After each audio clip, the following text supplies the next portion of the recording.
Like, there was a point where I was doing one quest, and it was like, I saw one of those aether currents, you know? And I hopped off the bike so I could do the aether current, and I happened to aggro this one centipede thing. And even though it's just like a field mob, and I'm like 4 levels above it, I sit there just hitting one key, one key, one key, one key, one key.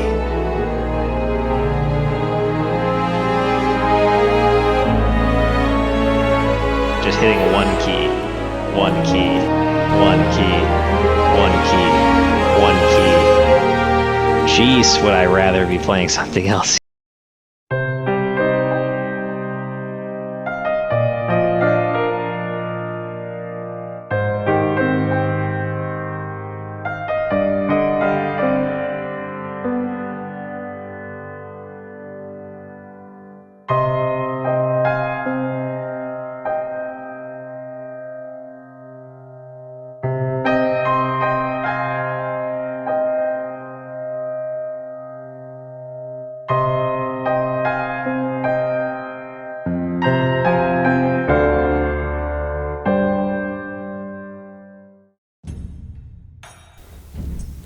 Were you expecting 15?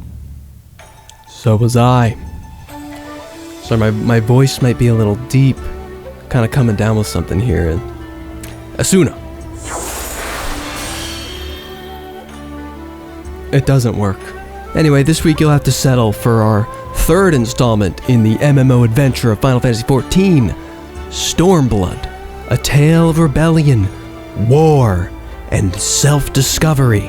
But for Refo and his crew, this is a story of dwindling numbers and tragic loss. A good amount of our party is just kind of gone. They didn't survive the transition into this 3rd expansion. And we'll talk about that later. It's funny, some of the points I made in that Heavensward video were made outdated literally 24 hours after I uploaded it. Because along with the final Endwalker story patch, it was revealed that Stormblood would be integrated into the free trial that day. So I went into this one thinking, okay, now we're in the paid territory. Nope, this game is now free all the way to level 70. This is pretty damn impressive. Makes me feel bad that I have been paying a subscription this entire time. Stormblood stands as one of the most divisive and controversial games among the fans. When compared to the story of Heavensward and the stories that followed, a lot of people are not feeling this one. Which was weird for me to learn because I was kind of under the impression that these all just got better and better as you went on. It was only until I got to Stormblood when everyone was like, well, honestly, I'm not really a fan of Stormblood. And it's like, well, what? I thought this was gonna be better and better. People keep playing games with me. They're like, no, Shadowbringers, that's the real good one. I'm like, I'm getting there, I guess. But let's see how Stormblood goes. If you're familiar with the structure of these videos, I like to recap the previous patches because I didn't talk about them in the last video. So I take the Heavensward patches and we'll talk about them first and all the extra stuff, the trials and raids, and then we get into Stormblood after. I just like to structure it that way. So let's start with as goes light, so goes darkness. What was it? As goes light, so goes darkness. The presentation quality of these patches has gone up. These patches each have a very distinct opening and ending. There's a narration tying them together. There are post-credits scenes and epilogues and stuff. They're like more substantial now. So that was cool. Also, if you remember the Heavensward story, it kind of didn't fully wrap up. So this first patch just continues the story straight away. After exposing the lies of the Asgardian rulers, chaos spreads among the people, fighting over whether or not their lies were actually lies. Some people still believe them. Some people are like, what are you, crazy? No, we're free now. They're like, no, we were free and now we're not free. So they're all fighting. Ishgard is not a very happily ever after state. But we have our own problems, because it's finally time to find the rest of the Scions who've been missing since A Realm Reborn. I waited a whole expansion for this. This is one of my biggest complaints, is that we just kept ignoring this problem for the most part. Also, Kryl is here to help too, a former teacher of Alphinaud and an Echo user. Our first tip-off we get is for Thancred, who's been rumored to be fighting the giant Bugman primal that we fought earlier. But we go over there to discover the default guy? AKA the Warrior of Darkness? This is the fastest turnaround from a post-credits scene I've ever seen, as opposed to the Realm Reborn post-credits scene that showed Urianger talking to the Ascians, which still has not been relevant. Among the Warrior of Darkness crew stands the default Realm Reborn cover mage and this lady who's on the Steam banner, and this guy too. We got the whole promotional material default squad here. So we kind of start fighting them because they threaten us, and during the fight, Thancred appears and starts helping us.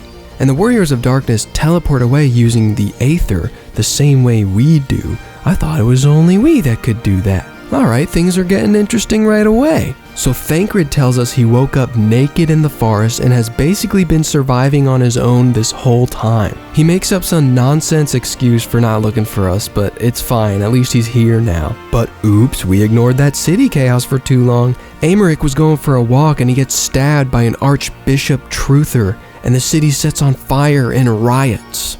The so-called True Brothers of Faith take control of the vault and demand that we make Ishgard great again by keeping everything the same as it was before, and also executing Aymeric. Just when one of these crazies is gonna toss a child off the roof, a dragon friend of ours swoops in and saves her. Maybe this will prove to people dragons are actually good. In the post-patch scene, Urianger is meeting with the Warrior of Darkness and Elidibus. Okay, so they haven't forgotten about this plot. This was packed with everything I wanted to see, so it's a great kickoff to the Heavensward Stormblood story. Patch 3.2, The Gears of Change. Our next lead is on Minfilia, and once again Matoya can help us by letting us through her anti-tower. At the end of it, we find that Minfilia has become the Word of Hydaelyn. She's all ethereal now and tells us we have to defeat Zodiark and forget about me, I have a new calling, I am not of this world anymore, that sort of thing. And everyone's like, alright, is she like dead? What does this mean? I mean, we found her, but we don't have her back. And it's like, yeah, she's like a goddess now, there's nothing we can do. So we go back to the Ishgard thing, and we attend a peace conference to calm everybody down, but the maid poisons us. Or sorry, I guess it wasn't poison, I guess it was non-lethal sleeping potion again. See, her dad was killed by dragons, so she's not having any of this peace stuff. A bunch of trouble comes from that, they gotta kill her, it's a whole bad thing. Aymeric decides, what if we host a sporting battle, like an Olympic Games kind of thing, to win over the people's national pride, especially if we actually win it. And we can win it if you help us, Refo. So we do it, we compete in the games, and it's a little boost to the city's morale. And we set up this peaceful ceremony with Vidofnir, which is the dragon that was helping us, but it's interrupted by Estinian. Remember, Estinian is still evil and possessed by Nidhogg, and he just kind of ran away at the end. He stabs her right in the back in front of everybody and says some evil stuff and kind of taunts us. So of course the crowd is now like, oh god, what were we thinking? No, dragons really are evil. And they start forming an angry mob and screaming death to Nidhogg. And you and Alphinaud are like, well, Estinian's our friend, right? We still gotta help him, right? We can't just kill him. We're like, well, let's see. That's the end of that one. Patch 3.3, Revenge of the Horde. It's Operation Kill Nidhogg, but also get Estinian back. Aymeric suggests we get aid by Hraesvelgr, but it would take a lot of convincing. They are brothers. So what we do to try to convince him is we beat him up a little bit, and he goes like, okay, I'll attack my brother, but not before Nidhogg begins his attack. So we kind of bait him over, a big fight happens, and you do kill Nidhogg. With the help of Ysal and Harshfont's spirits, you remove the Nidhogg eyes from Estinian, severing their tie and sending Nidhogg to the afterlife, but keeping Estinian. Well, now we got these evil, possessive eyes, what do we do with them? Throw them off the bridge. Yeah, get rid of them. We don't want them, right? Yeah, they'll never come back. Throw them right off the bridge. Now Estinian is finally at peace, and he gives up the mantle of the Azure Dragoon. He's done. Aymeric also steps down, and with his final act kind of starting the peace, the true peace between the Ishgardians and the dragons, and that is kind of the end. Unlike the 2.0 patches, these 3 feel like the true ending of Heavensward, nicely tying up all those loose ends in Ishgard. The only mystery still left on the table is the Warrior of Darkness crew. Patch 3.4, Soul Surrender. Alice gets shot by the Warrior of Darkness, so you gotta go find something to heal her. But you run into them. They tell you, we're not from this world, we're from another world like yours where we beat the Ascians. But then the balance of light and dark teetered too far on the light side, and now they have to fix it by getting rid of your world. We're not evil, we just have to kill you because it's kind of the only way. Speaking of the Ascians, Urianger tells us to go on another classic Realm Reborn adventure because those Ascians are up to their old tricks. They're sending crystals to the beast tribes again to summon another primal. How many times do we have to teach you this lesson? So this results in you fighting Titan again. Not even a new one, it's just Titan again. Not really a big fan of recycling the same fight a 3rd time. And to top it off, a little side tangent here, I had my first toxic player encounter. We actually had so many noobs like me, and this was their first time fighting Titan in the 8-player version. So when we wiped the 2nd time, some smug veteran player just jumped off the edge, killed himself, refused to be revived by me, and just spent the entire round criticizing everybody's gameplay while he lied dead on the floor. Now this is gaming. Anyway, back to the story. We see the Warrior of Darkness being talked into heading for a certain primal by this unmasked man, but by the end of it, we find out this guy is Urianger, who's been convincing us to do the same thing. What is he doing? What is he planning? And we're like, alright, Urianger, 1 second, but we gotta deal with this other thing, this rebel leader called the Griffin. We gotta make sure he's not up to bad stuff. He's planning a rebellion group to fight the Empire on their own and free the land of Alamigo. And he's running a little rally. And at this rally, we run into Yida and Papalimo. Remember these guys? Oh yeah, they were Scions too. So they've been here the whole time, working for a group that smuggled them out of Ul'dah during that big movie sequence at the end of A Realm Reborn. Their excuse is, we wrote you a letter. I guess you didn't get it. That's the best they can come up with. We mailed it to Ul'dah, I guess you were in Ishgard, oh well. So back to Urianger's thing. We try to get to the primal and there's no primal there. We just run into the Warriors of Darkness. Oh, you set this up. What is this, a blind date? No, it's not. This is Urianger's master plan he's been doing this whole time. The Warriors of Darkness figured out how to use the crystals just like the Ascians did to be immortal.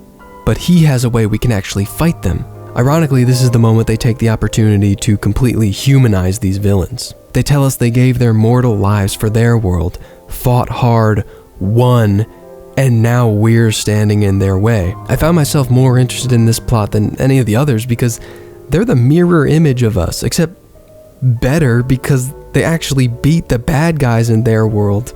Now here we are telling them they still have to die because we said so, I guess. Sympathetic villains? In my Final Fantasy game? It helps that the Warrior of Darkness's voice actor really put his heart and soul into this monologue here. We were just adventurers trying to make our way. An odd job here, a favor there. We never aspired to be warriors of light. But word of our deeds spread, and soon people were calling us heroes. We fought, and we fought, and we fought, until there was no one left to fight. We won! And now our world is being erased from existence.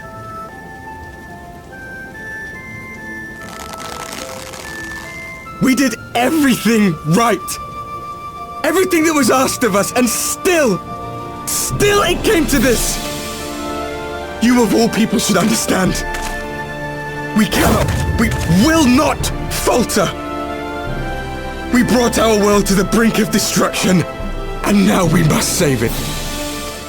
So yes, Urianger was playing both sides to set up this fateful meeting of light and darkness because when these two sides clash, we all get sent to Hydaelyn and Minfilia too. She knows of a way they can absorb the excess light that has created an unbalance in their world. But to do this, Minfilia will have to go back with them. So she delivers her emotional goodbyes to us and she gives us Louis Sua's broken staff. And then she goes off. And for the first time in the entire game, it seems, almost all the plot lines are wrapped up. I mean, aside from the Ascians still existing, even though they haven't been super relevant. All other major setups have been followed up. With that, the Scions of the 7th Dawn have their big reunion that I've been waiting for so long. It's like the most definitive ending we've had, until the post-scene epilogue shows us the Griffin is now in possession of Nidhogg's eyes. Because, you know, we just threw him off the bridge, and I guess they floated over here and he found him, so yeah, now we have more problems. Also, it shows Nero being back. He's doing something, I guess. The final patch, patch 3.5, The Far Edge of Fate. It's time to start taking this Griffin guy seriously, as his rebellion is causing some serious damage. He's leading an assault on Balsar's Wall to lead his land to freedom, and that's the location of the final Heavensward dungeon. Here we find out Ilberd was the Griffin the whole time. I was wondering where that guy went.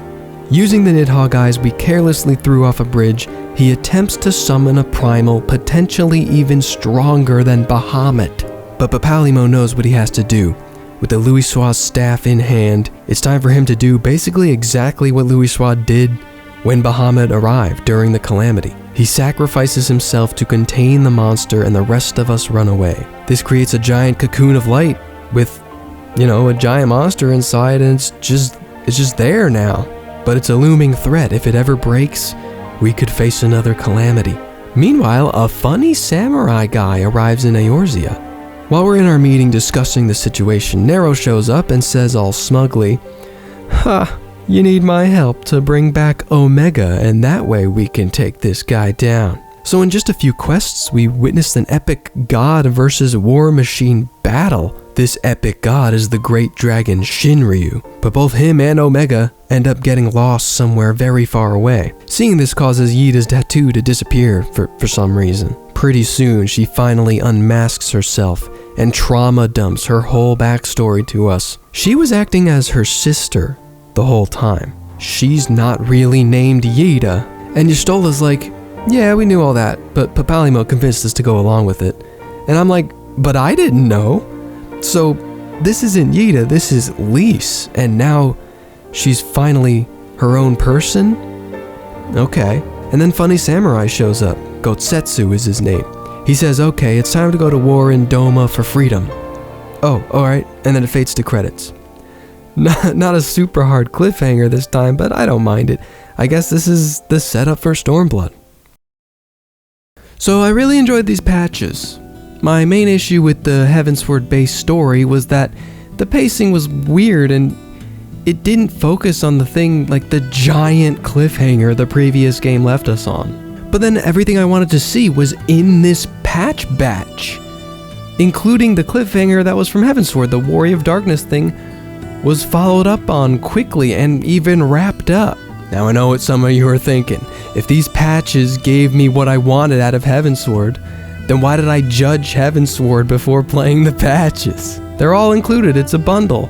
And it's like, yeah, you're kind of right, but also, the patches take as long to get through as an expansion does. They're meaty, especially with all the extra stuff. You're gonna have to pay for a subscription. You're gonna have to keep paying to keep up with those patches. It does cost extra money to play those. They don't technically come bundled for free. That's what they want you to think. So that's where I'm coming from. I kind of consider a patch batch to be a separate entity from the base expansion, especially because it starts the Stormblood story as well, so you can't really count it for one or the other. But the point is, I enjoyed these patches maybe even more than the expansion itself. I don't know what it is. Maybe like expansions have this obligation to be bloated and big because they have to take up a good chunk of your time. That's the main thing you're paying for. It's got to be long. It's got to have 100 quests or whatever. And then when it comes to the patches, they're just like, well, we can just do what we want. We can just get to the point. There were hardly any like busy work quests where I gotta just talk to some people for no reason and it goes nowhere. It was all business and it was all good stuff. Aside from fighting Titan for the third time. It's also so much easier to travel because we got flying. I said I would follow up on whether or not unlocking flying in every area would be worth it by the time we get to the patches, because big complaint I had was once you unlock flying, you unlock a new area, and then you have to go there, and you don't have flying there, and that's how they kind of structure it, which was very annoying. But I figured the patches are going to bring us back to these areas, so having flying is going to be nice. It wasn't as helpful as I hoped it would be. I think the majority of your time in these patches is actually spent in Realm Reborn areas, which you already had flying in, so I don't know. I'm still gonna keep unlocking flying, cause that way I'll have it. That way you have it. Now let's talk about post-game raid content, because I had a great time with that too.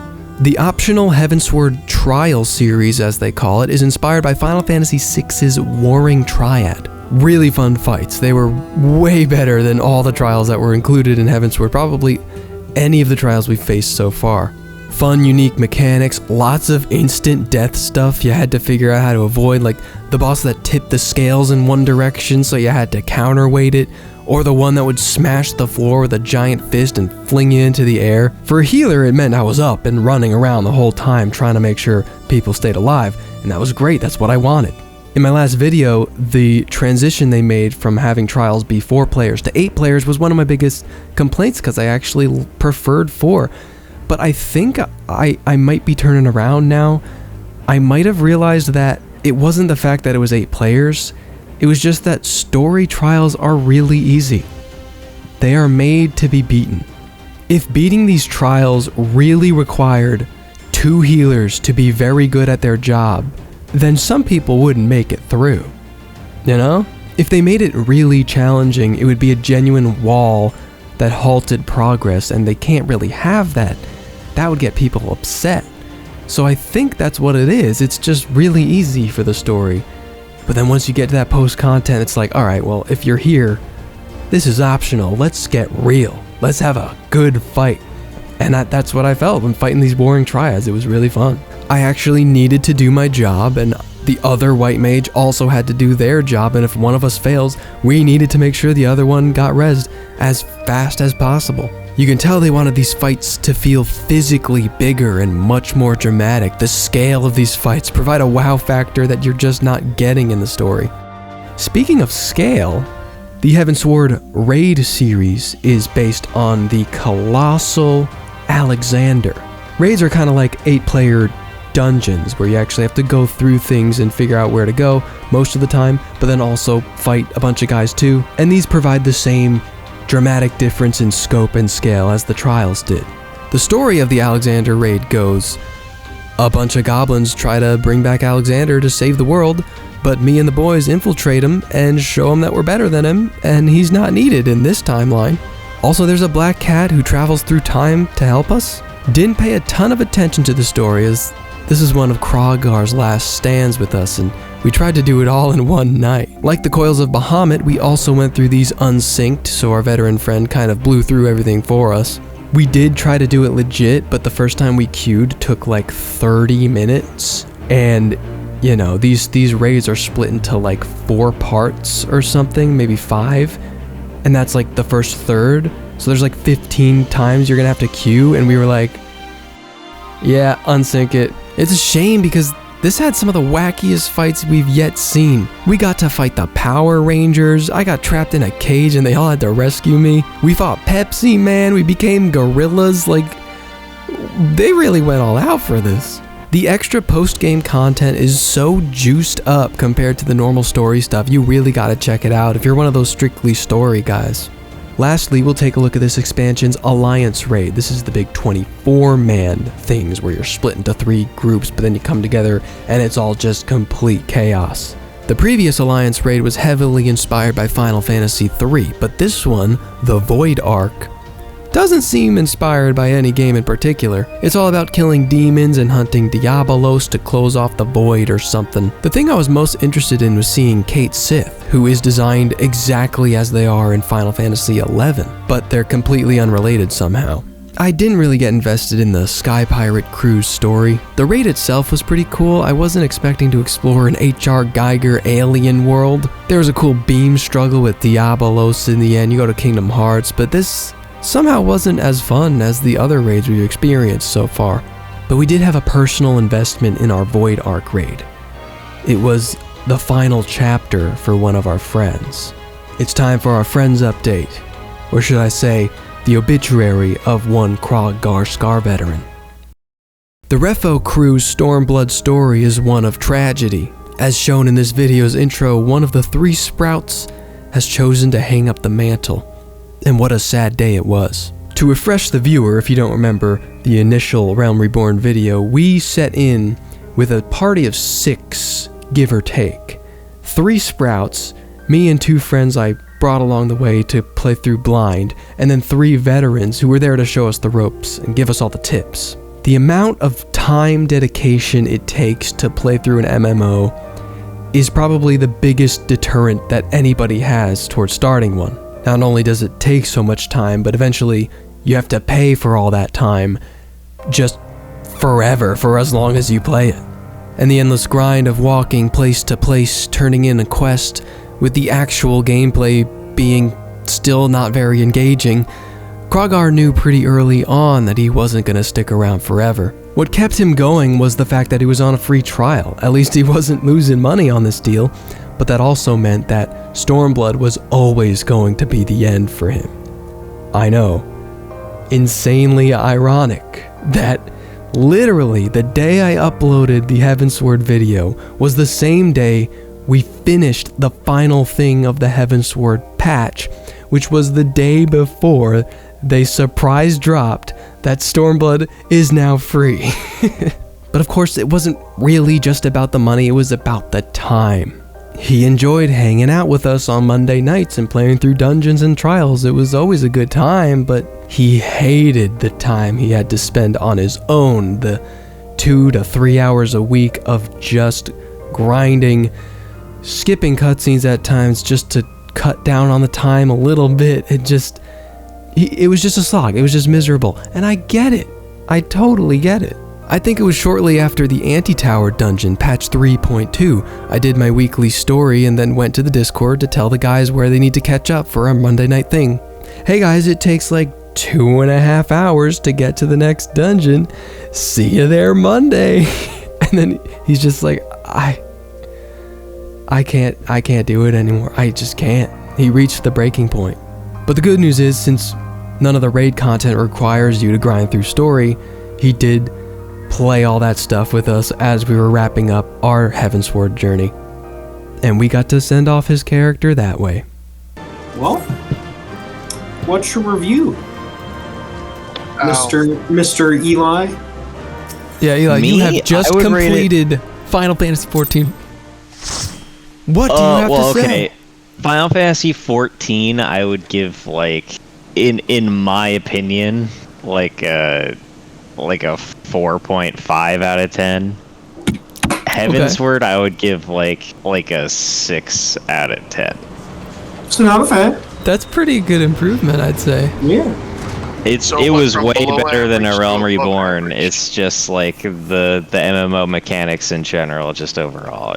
It's just getting too much for me. You're not an MMO guy, that's fine. It's not a genre that's for everybody. It was a big upgrade for sure. I can see why people were saying, like, you know, get through a Realm Reborn and give Heavensward a try, and then if you like Heavensward, then you probably like the rest of the game. Like, that seems like a fair thing to say. What was sadder about the rest of Stormblood is most of the rest of our party also left. Kin Tajar was really the only one left standing. Occasionally he would show up, but most of the journey was Refo and Deadman, keeping the torch alive. Things grew a little quiet, things settled down. It became a little less organized. On Mondays after we'd finish our quota for the dungeons, whatever we did, we would hang out a little while after and continue the story together. We could actually pay attention because it wasn't a crowd of people. So that was nice, you know, actually watching the story with friends and not just talking about something else while the story plays out and you miss something important. Also, that would break up the solo day that we would have to just grind through the 2 or 3 hours of story. It would turn it into like an hour and a half story because we would get some of it done on Monday night as well. It became a different thing. So that was nice, but I missed the big party as well. I mean, it happens. We never expected, I didn't expect to get as far as I did with a full group of people every Monday night. It was never gonna be consistent like that. I mean, we all got lives, especially going into the holidays. Things get busy. We gotta be thankful for the time that we shared. I mean, Krogar was with us for 100 hours and it didn't cost him a dime. Well, alright, okay. He bought the bike. He did buy the Final Fantasy VII bike. I'm not gonna let him get away with that one.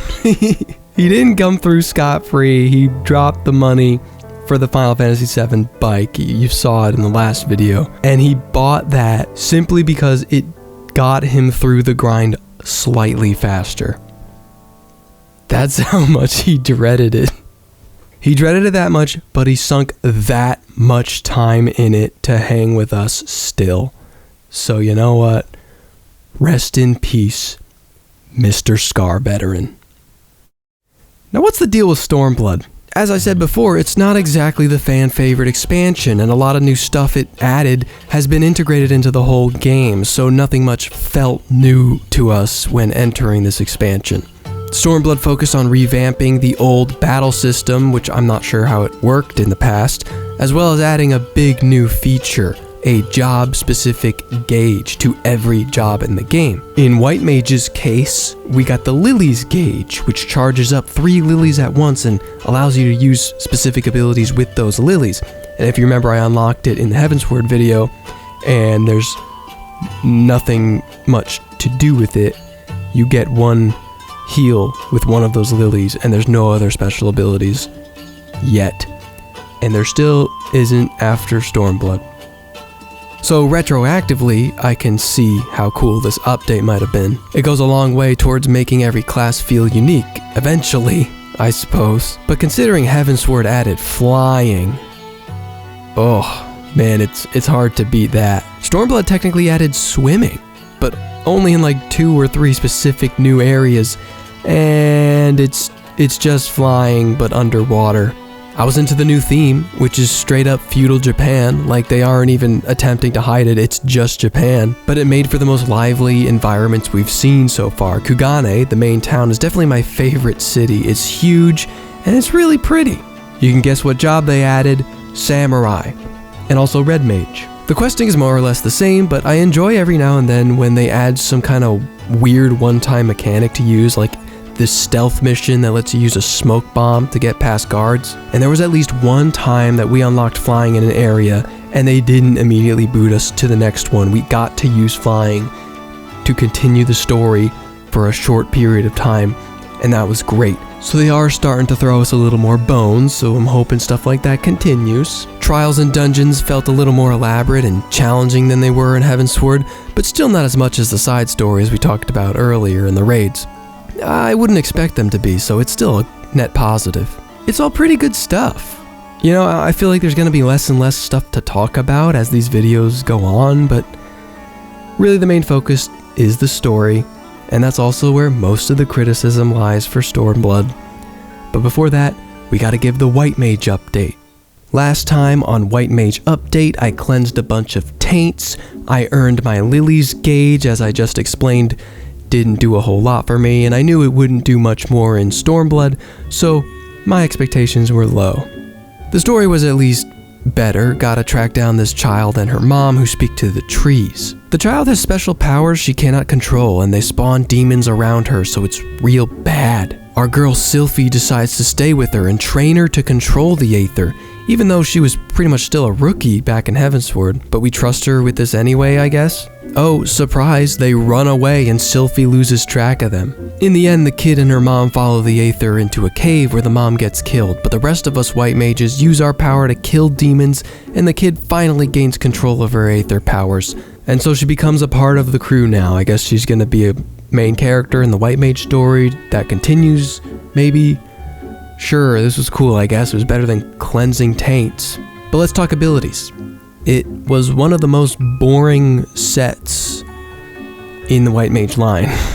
We got a stronger version of my basic attack, Stone, in which I hit people with a stone, and we got a whopping 2 additional abilities. Divine Benison, a 30-second cooldown that creates a barrier around someone, which absorbs about 500 damage. I guess it's kind of like Protect, but not as good. It's only really useful when I have someone healed up, but I know they're about to take a big hit, so it's like I can heal them now instead of later. Its efficiency? My level 70 unlock is Plenary Indulgence, a 60-second cooldown AoE that grants an extra heal to anyone I heal for a short time. Healers do be healing in this game. Running out of slight variations of that ability, huh? I can cure. I can cure when I cure. I can cure before I need to cure. And somehow my team still dies. I wonder why that is. White Mage is eating good today. Alright, well, folks, that's about the end of that. It's time to sit back. It's story time. Come with me, and we will discuss the story of Final Fantasy XIV Stormblood. AKA, me and the boys go to Japan and liberate the people. If anyone's the main character this time, it's Elise. She's the narrator now. Having revealed her true identity and intentions, we follow her and her destiny to take back the land taken from her long ago. Our first step is to go around convincing the people to join the resistance, while the game occasionally cuts away to introduce us to our villains. Xenos, a cocky imperial leader with a rotating sword holster. That's pretty funny. Not sure how practical that is. Then there's Fordola, who was actually born in Alamigo but turned Empire and is willingly betraying her people for reasons we don't know yet. The start of this has us doing a lot more busy work, more so than usual. I really don't need this many explore the new area quests. But then boom, the Empire invades our little rebel town while we were off doing nothing. And Y'shtola's like, I'll come with you, you'll need a healer. And I'm sitting here like, bitch, are you serious? But during the aftermath, when we're trying to help the people, there's actually one little moment where they finally acknowledge me. Cryo looks at me and goes like, you're a healer, aren't you?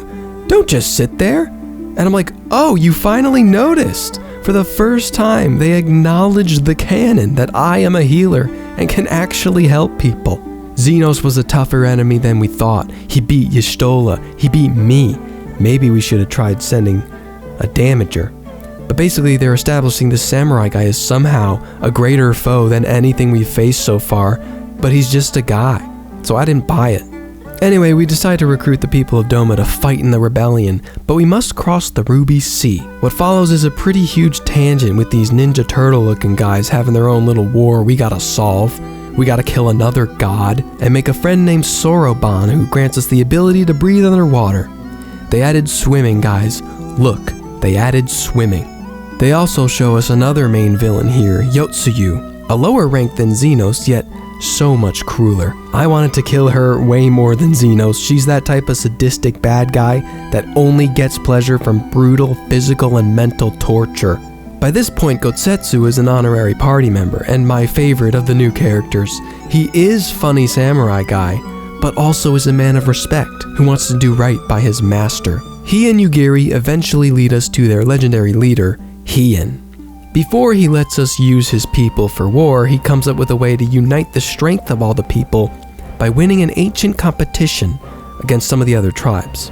This was the most aggravatingly fillery part, in my opinion, because it was such a huge chunk of delaying one plot point over and over. The story doesn't branch off, it's very linear, so when we get stopped for something, I picture it in my head as like a timeline of things getting delayed. We have to stop the Empire. Okay, but first we have to convince Hien. Okay, but first we have to win this competition. Okay, but first we have to pass this trial. Okay, but first we have to have a feast. Okay, but first we have to hunt for the feast. It really just, it keeps going that far down. And every step down is like less important. Why do we gotta have to have a feast? Why does it gotta be me who kills the animal for the feast? It's just like we're delaying this.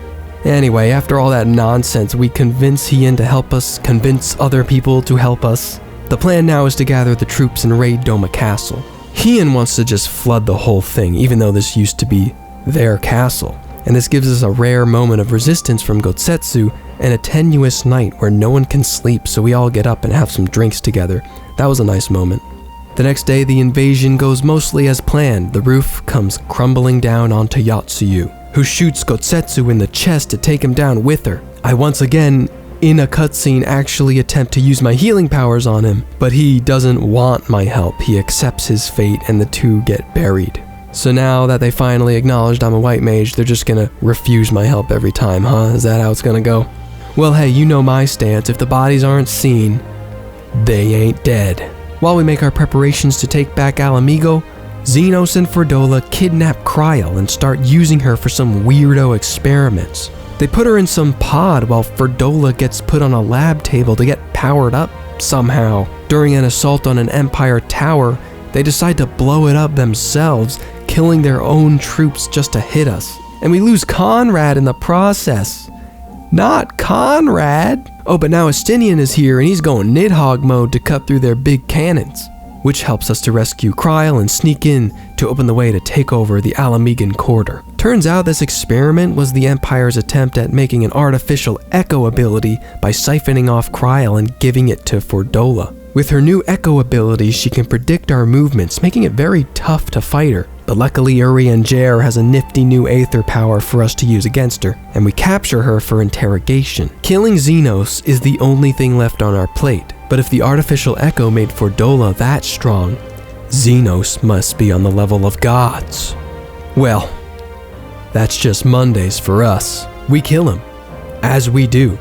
And the long-awaited victory for the Alamegans has finally come. Lys and Raban, who also is from Alamigo, make preparations to restore their nation. Lys gets the Scions together to announce her leave, as she's got to stick with her people now. She can't be running around being the Scooby-Doo gang. And after a tearful goodbye, the post-credits scene shows Gotsetsu and Yotsuyu trapped together on a deserted island. The end. That's it. And therein lies the criticism of Stormblood. That's really it. Hey, will you help us gain our freedom back from the Empire? Sure. Kill Empire. Here's your freedom. That's it.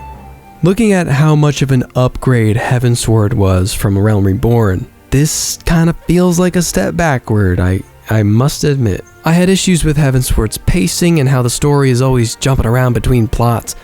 But this one has a different issue where it takes one of those plots, for instance, and stretches it to be a whole expansion. There are other stories like the war between the fish people and ones I didn't even mention, like when the snake people tried to trick us into joining their religion or something weird.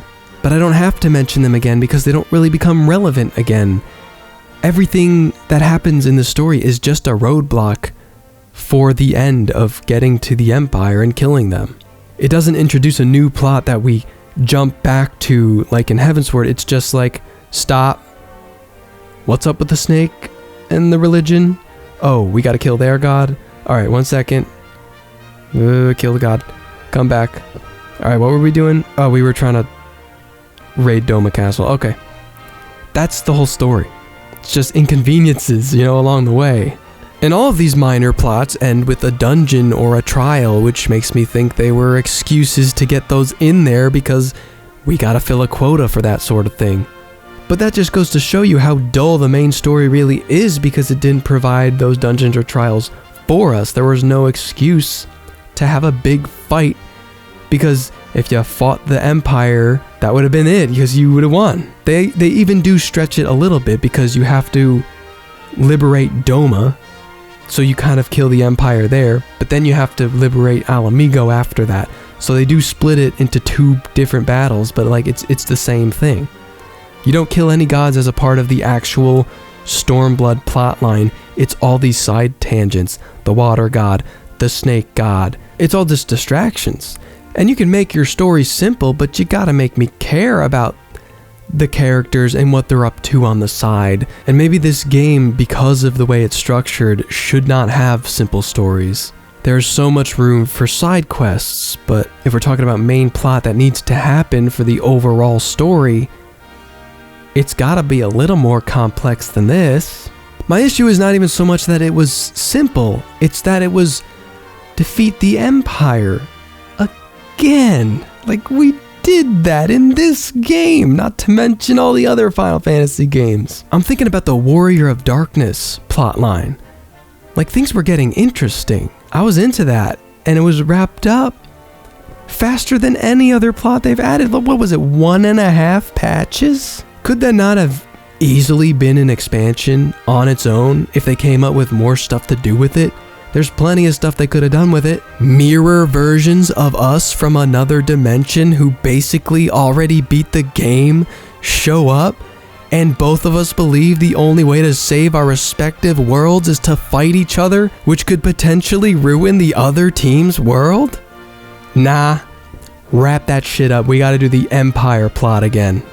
Also, Xenos. I was never threatened by Xenos.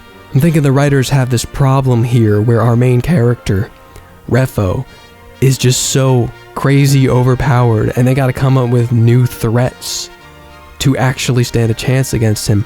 But this guy was just a guy. He was just an emperor. And constantly around you, all your friends are like, Refo, stop. Like, we're spying on him behind a rock at one point, and we're like, whoa, don't fight him. That's not gonna end well. We need, like, a lot more time and backup. And I'm like, he's just got a sword. I can beat him. But then they do force you to lose against him in that early fight in the first invasion. But what was the excuse for that? I don't even remember. How did he actually beat us? That just didn't make any sense. All your friends are just like, oh, he's like stronger than a god. He might even be stronger than a god, dude. He might even be stronger than a god. And I'm like, what? How? Can somebody actually give me the actual explanation for how? And then he becomes a god in the end, and we beat him. So, like, we didn't gain any extra special power. We just beat him like we do. It's almost like the Warrior of Light isn't actually crazy chosen one overpowered. We're just so good at killing gods that if you want to face off, you're actually better off not being one. And you don't need to give me the lore about how, well, actually, Xenos is the strongest character we fought so far because he's been using echo steroids for so long that he's actually insanely overpowered. And I don't need that. I'm saying from a writing standpoint, this is like show and tell, or show, don't tell. All the characters are telling me he's strong, but I'm just seeing a guy with a sword. I'm not even seeing him glow or anything. He has nothing that tells me he's stronger than a god. He's just a guy. Nothing he does is particularly crazier than like Yatsuyu, who's like torturing people, and Fordola, who goes crazy warrior mode on everybody. I mean, I guess he beats us in battle in the beginning, but that's what I'm talking about. It didn't make any sense. They didn't explain how that was possible. They didn't show anything. He just goes like psh, with the sword, and I'm like, and they're like, no. I guess I'm pretty much firmly on the anti-Stormblood side. Sorry to all the Stormblood truthers out there. The overall game experience is fine. It's still getting better even. The story's still better than A Realm Reborn, but I'm just hoping what they say is true, that Shadowbringers really brings the fire. Lise was really hogging the spotlight with her self-discovery journey though, my gosh. But another character finally started getting the spotlight. Alice. Going from, I forgot Alphanaud even had a sister, to, I like Alice way more than her brother. But that's it. I mean, that's a wrap on base Stormblood. Unlike Heavensward, this one didn't leave a ton of stuff still on the table to wrap up in patches. Probably growing pains with new Alamigo. I'm very interested to see the wacky duo of Gotsetsu and Yotsuyu. It looks like she got bumped on the head or something and is no longer a sadistic maniac. That sounds like it'll be funny. And I have no idea what Shadowbringers is gonna be, because there's nothing is set up. It looks like we're gonna do a fresh start, which I think is good, and I'm excited. But what's a Shadowbringer? Can't wait to find out. Everyone's saying, no, trust me, this time it's getting good. This time. Heavensward's a lot better. Stormblood, but Shadowbringers, dude. And I'm just like, okay, but I'm keeping my expectations in check. I don't even know how much time we got left, dude. Next time you see me, White Mage, Tom, Refo, Lasanius, it's gonna be 2024. Will it be in January? Probably not. Will it be in February? Will it be in March? I don't know. I hope my voice was tolerable. I thought I waited long enough to record this. I thought it would be okay. And about halfway through this video, I'm like, is my voice horrible in this? Are people gonna be upset about, is this gonna be like even good to listen to, or is it gonna be horrible? You know, man, I don't know. It's the sick episode. I don't have an ending for you. I'm gonna go lay down. I'm gonna drink water, cause freaking Asuna doesn't do anything. Alright. Alright, see you later.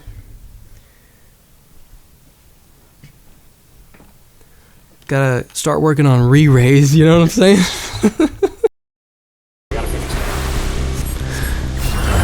No, Eli, don't. Don't run into him. No, no, no, no. No. I can't use the Phoenix down during battle? Oh, I can't revive Tom, I'm sorry. Is that literally say Sonic Boom? It is Sonic Boom. Yeah, use your limit break, Kyle. I don't have bound. Lamau.